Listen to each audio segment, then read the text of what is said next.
히브리서 11장에 나와 있는 하나님의 믿음의 사람들에 대해서 우리가 같이 살펴보면서 특별히 오늘 말씀은 불의 세력을 이겼던 사람, 불 속에 들어가서도 그들 마음의 믿음을 지켰던 사람, 하나님의 영광을 드러냈던 사람, 이 세 사람에 대해서 같이 우리가 말씀을 나누고 싶습니다. 사드락과 메삭과 아벳느고라고 알려져 있는 하나냐, 미사엘, 아사랴 이 세 사람은 다니엘과 같이 이스라엘이 멸망했을 때에 바벨론으로 포로로 끌려갔던 사람들이었습니다. 그들이 다니엘처럼 하나님에 대한 마음과 믿음을 온전히 지켰고, 그리고 느부갓네살 왕으로부터 중용되어서 아마도 왕의 측근에서 섬기는 사람들 중에 한 명이 되었던 것 같습니다. 그들도 역시 여러 믿음의 생활과 자기에게 있어서 하나님께 드렸던 성결함에 대해서 지키려고 정말 노력했던 것을 보게 되는데, 오늘 본문 말씀이 그들을 믿음이라고 주목하게 이렇게 고백하게 하실 때에 믿음, 이게 믿음이다라고 이야기하실 때에 그들이 불 앞에서 보였던 행동들을 통해서 오늘 하나님께서 우리에게 주시는 믿음에 대해서 우리가 같이 붙잡고 기도하고 싶습니다.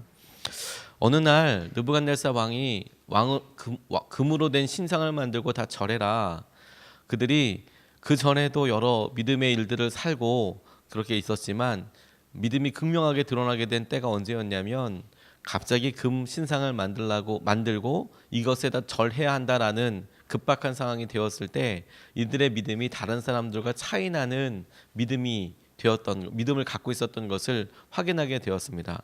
그런 의미에서 이들의 삶의 목적과 믿음의 핵심을 보면 첫 번째로 주목하게 하여 주신 것이, 이들의 삶의 목적 자체가 자신에게 있는 것이 아니라, 문제 해결에 있는 것이 아니라 하나님께 있고 하나님의 영광을 드러내는 데 있었다는 것에 주목해 보게 됩니다. 24절로 25절까지 말씀을 부분 보면, 우리가 묶어서 화덕 불 속에 던진 사람은 셋이 아니더냐. 보아라, 내가 보기에는 네 사람이다. 모두 결박이 풀린 채로 화덕 안에서 걷고 있고 그들에게 아무런 상처도 없다. 더욱이 넷째 사람의 모습은 신의 아들과 같다. 이렇게 이야기하고 있습니다. 지금 다니엘의 세 친구라고 알려져 있는 이 세 사람이 앞에 있는 당하고 있는 어려움은 무엇이었냐면, 핍박의 상황이고 느부갓네살 왕이 불태워서 오른 화덕의 풀무불이 엄청나게 뜨겁게 있는 것이고, 그들이 지금 믿음으로 살겠다고 했을 때 그 믿음의 고백에 대한 대가는 풀무불 안으로 들어가야 되는, 화덕 속으로 들어가야 되는 그런 어려움이었습니다. 어려움이고 문제고 목숨을 살려달라고 기도해야 하는 사람 입장에서는 하나님께 기도하였을 때, 믿음을 드러냈을 때 눈앞에 있는 불이 꺼지고 화덕이 꺼지고 아무튼 뭔가 정리가 돼서 풀무불 안에 안 들어가는 거, 화덕 속에 안 들어가는 거, 그게 우리에게 있어서 주목하게 되고 기도하게 되고 가장 급박한 기도가 되는 것이죠. 그런데 이 다니엘의 세 친구들에게서 볼 수 있는 상황을 가만히 보면, 하나님께서 어려움과 환난 앞에 서게 된 이 사람의 믿음을, 그래서 그렇게 믿음에 대한 고백에 대한 응답을, 그래서 문제를 해결해 주신 것이 아니고, 풀무불을 꺼뜨리신 것이 아니고, 하늘의 문을 열어서 비가 쏟아진 것이 아니고, 노아의 홍수 때처럼 그렇게 엄청난 일이 일어난 것이 아니고, 그것보다 더 희한한 일이 일어나게 된 것이죠. 풀무불 안에 하나님께서 함께하고 계시는 것, 하나님께서 친히 그 자리를 거닐고 계시는 것, 그게 정말 놀라운 일이라는 것을 보게 하셨습니다. 그런데 이 장면을 한 번만 더 곱씹어 보면, 하나님께서 처음부터 이 다니엘의 세 친구 청년들에게 원하셨던 것이, 너희들의 삶이 문제 해결 정도가 아니라, 풀무불을 견뎌내는 상황 정도가 아니라, 심지어 풀무불 안에 들어가서라도, 불 속에라도 들어가서라도 너희들과 함께하는 하나님의 임재와 영광을 드러내는 통로로 이 모든 과정을 쓰고 계시는 거구나. 그리고 그것이 우리에게도 그대로 적용된다고 생각하게 되었습니다. 우리가 재정적으로, 어떤 때는 건강으로, 어떤 때는 삶의 어떤 과정을 맞아서 고난을 통과해야 되는 시기로 있게 되었을 때, 우리가 열심을 내서 기도하게 되는 동기가 분명히 되기도 합니다. 우리의 어려움이, 우리의 염려들이. 그래서 기도하게 되는데, 문제는 기도하게 되었을 때 사람들이 100% 다 그 기도에 대한 응답, 해결, 문제가 사라져버리는 것으로만 다 해결되지 않더라는 것이죠. 여전히 그 길을 통과하고 여전히 그 길에 대해서 하나님 이 목적이 무엇이고 이것이 왜 이렇습니까? 라고 질문하는 사람들도 있더라는 것이죠. 그만큼 힘들고 어렵기 때문인 거겠죠. 그런데 주위에서 가만히 그런 분들을 보면 힘들었던 삶에서 회복되었기 때문에 영광이 드러나는 경우들도 있지만, 때로는 힘들고 어려운 길임에도 불구하고 그 길을 묵묵히 가는 것을 통해서 사람들은 평소 때 보지도 못했던, 알지도 못했던 하나님께서 지금 저 사람과 함께하고 계시는 거구나, 하나님이 저 사람을 붙잡고 계시는 거구나, 그걸 분명하게 드러나는 통로가 되고, 하나님이 성공과 회복과 은혜보다도 더 놀랍게 강인한 하나님, 전능하신 하나님이신 것이 드러나게 되는 경우들을 저는 정말로 많이 봤습니다. 하나님, 고난의 길, 어려운 길인데 그 길 가는 저분은 정말 힘들고 어렵지만 그래도 주신 저 찬송과 저 간증은 하나님 당신 살아계시고 놀라운 주님의 은혜에 그것을 우리에게 드리고 계신다는 것, 함께하고 계신다는 것을 하나님 보여주시는 것이군요. 그래서 우리의 삶의 목표가, 목적이 문제 해결이 아니구나, 하나님의 영광을 드러내는 것이구나, 그 삶을 사는 것이구나. 메노파 교도 중에서 더크 윌리엄스라는 분이 계십니다. 이 메노파 사람들은 하나님께서 주시는 은혜의 말씀을 종교개혁 때 이렇게 깨닫고 내가 다시 한번 이 말씀을 순전하게 믿어봐야겠다라고 결단한 사람들이었습니다. 그래서 목숨을 걸고, 그래, 내가 타협하지 않을 거야, 내가 하나님 말씀만 믿고 살 거야, 복음대로만 살아볼 거야. 그래서 핍박을 정말 많이 당했습니다.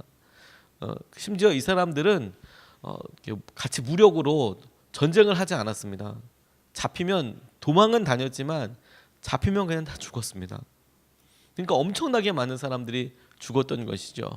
그러니까 종교개혁 이렇게 있을 때에 대부분 살았던 사람들은 같이 무력으로 어떤 도시를 이렇게 같이 하나님께서 주신 은혜 가운데 이렇게 점령이라는 표현은 그렇지만 도시를 다스리게 되고 거점으로 삼아서 강력한 사람들의 공동체를 만들어서 주위 사람들이 넘볼 수도 없게끔 이렇게 하기도 했지만, 이런 제세례파 중에서 메노파 이런 사람들은 너무도 허무하게 다 잡혀서 다 죽었어요. 엄청나게 많은 사람들이 죽었습니다. 반항하지 않았습니다. 왜? 말씀에 그렇게 나와 있으니까. 그래서 엄청나게 많이 죽었는데 그 사람들 중에 지도자였던 더크 윌리엄스라는 사람이 역시 체포돼서 감옥 탑에 갇혀 있는 거예요.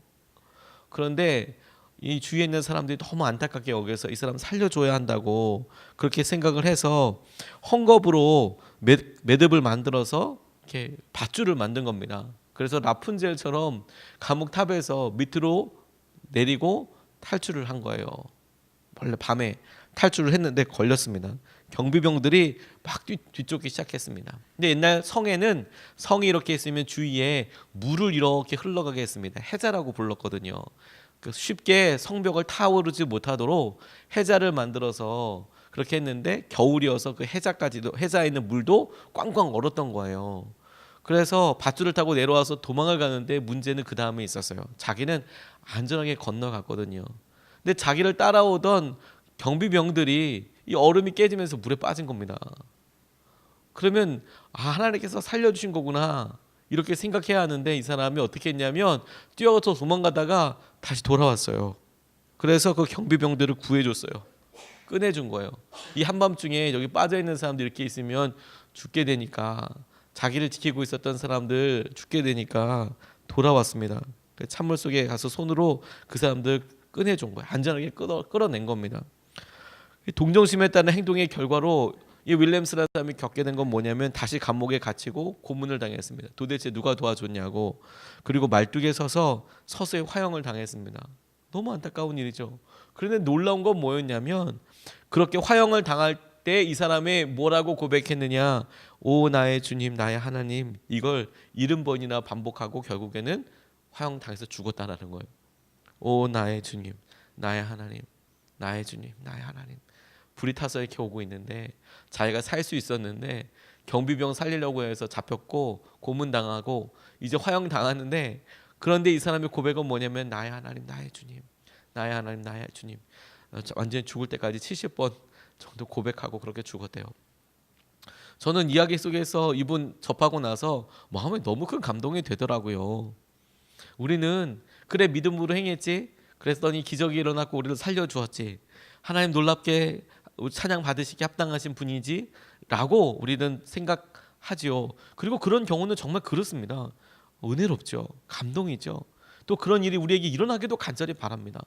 근데 그럴 때라도 하나님의 은혜가 드러나지만 우리가 어렵고 힘들 때에 더 놀랍게 하나님의 은혜와 영광이 드러나는 때는 우리가 풀무불 안에서도 우리와 함께 하시는 하나님이 드러나게 됐을 때 그게 하나님의 영광이라는 것이죠. 그런데 이런 영광을 생각해 보면 오늘 본문 말씀이 두 번째로 하나님의 영광을 아주 극명하게 드러나는 때를 보게 됩니다. 두 번째 우리에게 도전하신 말씀으로 붙잡았는데요. 우리의 고백에서 드러나는 하나님의 영광이 더 놀랍더라고요. 17절 18절 말씀을 보면 불 속에 던져져도 임금님 우리를 지키시는 우리 하나님이 우리를 활활 타는 화덕 속에서 구해주시고 임금님의 손에서도 구해주실 것입니다. 비록 그렇게 되지 않더라도 우리는 임금님의 신들을 섬기지도 않고 임금님이 세우신 금신상에게 절을 하지도 않을 것입니다. 굽어 살펴 주십시오. 이렇게 이야기하고 있는 거예요. 우리의 삶의 목적이 문제 해결이 아니라 하나님의 영광을 드러내는 것이지, 그렇게 생각해 보면 오늘 다니엘의 이 세 친구 사드락과 메삭과 아벳느고라고 알려져 있는 이 세 사람의 행동과 오늘 이 본문에서 등장하는 일들 중에서 하나님의 영광이 가장 놀랍게 드러나고 있는 때가 언제냐라고 묻는다면 불 속에 들어가서 기가 막히게 살아있는 그 장면과 함께 더 놀랍게도 그들이 사람들 앞에서 하나님을 고백하고 있는데 이게 정말 놀라운 순간이라는 생각을 하게 됐어요. 지금 우리가 이 본문 말씀에서 적어도 두 가지 전제를 알 수 있습니다. 첫 번째, 여기에 있는 사람들은 다니엘과 메삭과 아벳느고를 두고는 다 금신상에 절했던 사람이다라는 것이죠. 그걸 확실하게 알 수 있는 이유가 뭐냐면 만약에 절하지 않았다면 이 본문 말씀에 사드락과 메삭과 아벳느고 이후에 몇 사람이 더 나왔을 거예요. 절하지 않았으니까 아마 이 세 사람 말고도 그 옆에서 같이 풀무불에 들어가야 될 사람들이 있었어야만 했겠죠. 그런데 지금 풀무불에 들어가는 사람이 세 사람밖에 없어요. 그러면 그곳에서 금신상에 절하라 라고 이야기했을 때 적어도 그곳에 있는 사람들은 다 그들의 신념이 무엇이든 종교가 무엇이든 다 금신상에 절했다라는 전제 하나와, 두 번째는 거기에 있는 모든 사람들이 지금 금신상에 절하지 않으면 화덕불 안에 들어가야 한다는 것을, 풀무불 안에 들어가야 한다는 것을 다 알고 있었다라는 것이죠. 그러니까 절했고 그 앞에 화덕이 타고 있었고 풀무불이 타고 있었고 그런 상황을 알고 있었기 때문에 적어도 지금 이 사람들은 다 풀무불 앞에서 금신상을 절했고 그리고 안 들어가면 죽는다, 이거 다 알고 있었다. 그런데 그런 사람들이 앞에 보고 나니까 이 사드락과 메삭과 아벳느고가 왕과 이야기하고 새로운 기회를 주는 거예요. 지금이라도 늦지 않았다. 절하면서 한다. 지금이라도 다시 한번 할 테니까 네가 음악에 맞춰서 절하면서 한다. 기회를 주는데 이 세 사람들이 이도 안 들어가는 겁니다. 내가 하나님을 믿는 사람들인데 하나님께서 불 속에서라도 우리를 지켜주실 겁니다. 느부갓네살 왕이 누가 너희들을 돕겠냐라고 이야기하자마자 바로 받아서 하는 말이 바로 이 얘기였어요. 하나님께서 지켜주실 것입니다. 그런데 기가 막힌 거는 그렇게 하지 않으시더라도 나는 하나님만 믿겠습니다라고 고백하고 있는 것이죠. 근데 이 장면을 가만히 생각해 보면 사람들은 완전 경악하게 되는 거죠. 너무 놀랄 수밖에 없는 거죠. 왜? 절 안 하면 다 죽을 텐데 저 사람. 풀무불이 바로 앞에 있는데. 그런데 그들의 고백은 뭐냐면 내가 그렇게 하지 않더라도 하나님만 믿겠습니다라고 말하고 있는 거예요. 저는 그곳에서 금신상 앞에 절했던 사람들이 다 하나님을 믿는 사람들은 아니었을 거라고 생각이 듭니다. 바벨론의 최고 리더십들이 거기에 와 있었고 바빌론의 사람들이 다 모여서 일하는 이런 어마어마한 자리에 있는 사람들이 아마 전 세계에서 모여 있는 사람들이 거기 있었겠죠. 하나님을 믿는 사람들도 분명히 있었을 수 있었다고 생각합니다. 그러나 다른 신을 믿는 사람들도 분명히 있었겠죠. 그런데 한 가지 놀라운 것은 도대체 하나님을 아는 분이든 모르는 사람이든 도대체 하나님이 뭐길래, 어떤 분이시길래 저 사람들이 목숨을 걸고 저렇게 고백하고 있는가, 저렇게 반응하고 있는가. 이건 정말 놀라운 일인 거죠. 왜? 사람들이 모두가 다 저 사람들이 목숨을 걸고 있다는 것을 알았기 때문에. 그러니까 이건 정말 놀랍게 하나님의 영광을 드러내는 순간이 아니겠습니까? 근데 그렇게 보고 나니까 우리 입술이 정말 중요하더라. 마음의 고백이, 우리의 삶의 고백이 정말 중요하더라. 어렵고 힘들 때일수록 우리 주위에 있는 사람들에게 우리의 행동과 우리의 입술과 우리의 삶의 고백을 통하여서 하나님이 더 분명하게 드러나게 되는 거구나. 영광으로 딱 생각해 보니까 우리의 고난이 오히려 하나님께서, 당신께서 우리와 함께하고 계신다는 것, 우리의 하나님이신 것, 그것을 드러낼 수 있는 놀라운 기회가 되는 거더라고요. 놀라운 기회가 되더라고요. 너무 힘들었다가 하나님께서 삶을 역전시켜 주셔서 회복이 되고 은혜를 누리게 될 때, 우리가 너무 힘들었기 때문에 우리의 회복된 삶이 너무도 귀하기도 하고 아름답기도 해서 하나님께서 하셨네, 이렇게 영광을 드러내기도 하지만, 어렵고 힘든데도 불구하고 그들의 입술의 고백을 통해서 하나님께서 하셨네, 정말 하나님께서 하신 것이네, 하나님께 은혜를 주신 것이네, 주님의 은혜와 마음을 우리가 누리게 된 것이네, 그걸 알게 되고 보게 되는 것이죠. 저는 교회를 개척하면서 하나님께서 어떤 사람들의 입장에서는 교회를, 큰 교회를 다니시고 좋은 교회를 경험해 보신 분들의 보시기에, 예수님의 사람들 교회가 지금 믿음으로 가고 있는 이 정도에 대해서 어떻게 생각하실지는 잘 모르겠지만, 저는 기도하면서 우리 모두가 이렇게 함께 오면서 여기까지 오게 되면서 너무 감사하다, 너무 감사하다, 이런 생각이 제게 있거든요.